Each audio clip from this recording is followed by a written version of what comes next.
Well, the general philosophy course consists of 8 topics. And those topics are all pretty central in epistemology and metaphysics. Epistemology, the theory of knowledge, what can we know, how can we know it?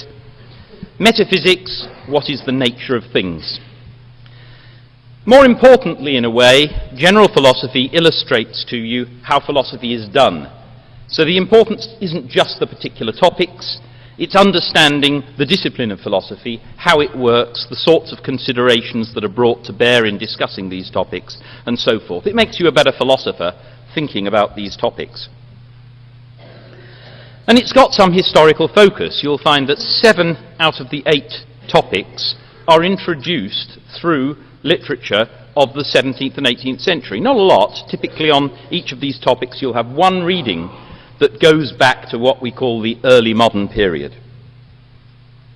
Now you might wonder why that's so. You came here to study philosophy, not to study history.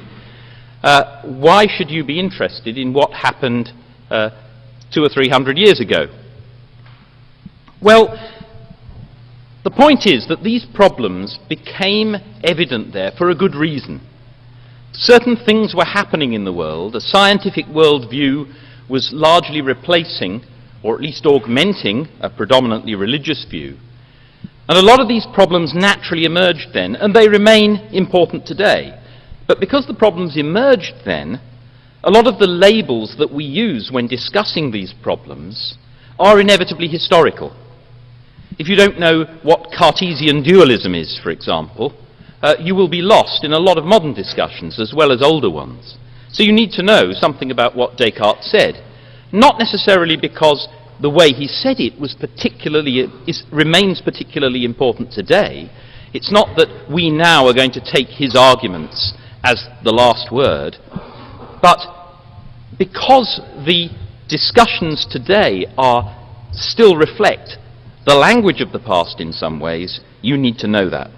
So I've given some examples there of the sorts of labels we get. Welcome to those who've just arrived.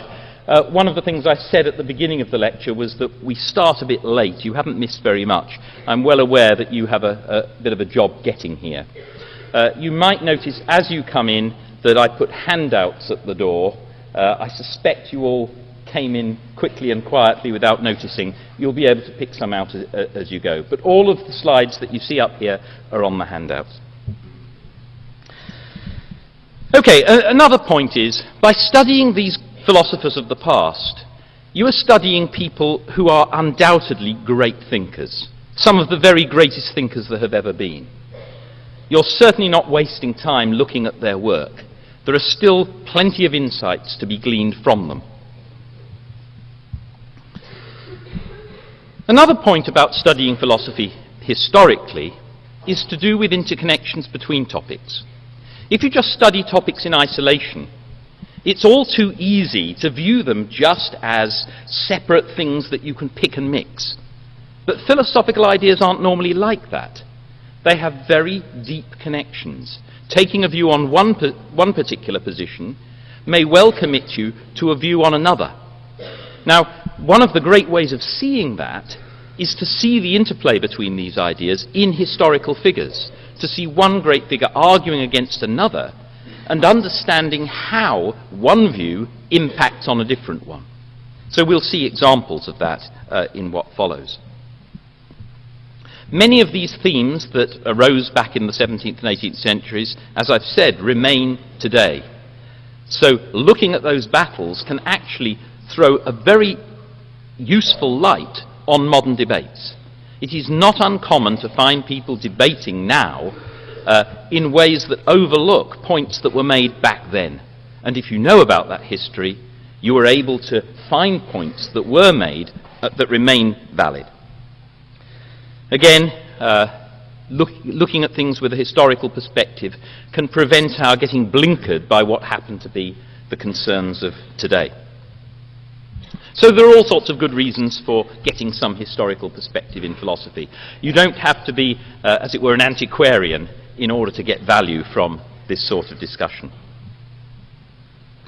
Okay, here briefly are the topics. I'm not going to say very much about these. You know them from the syllabus.